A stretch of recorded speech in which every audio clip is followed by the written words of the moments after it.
Magandang hapon. Ngayon ay babasahin ko ang kahalagahan ng edukasyon sa ating buhay. Gaya ng karaniwang kasabihan, edukasyon ay ang susi sa tagumpay.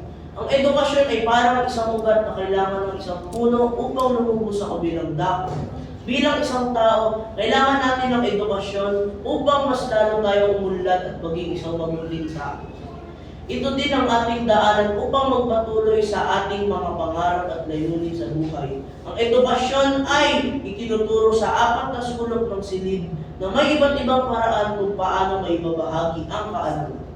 Sa bawat pag-aaral, ang edukasyon ay isang instrumento na makakatulong sa pag-aalis ng lahat ng pag-aalinlangan at takot tungkol sa kakot ng hamon.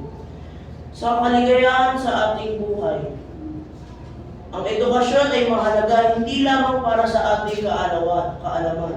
Sa hinaharap, ngunit bilang isang tao, sapagkat may mga taong edukado na minamaliit ang mga taong hindi nakapag-aral, hindi lahat ngunit may ilan.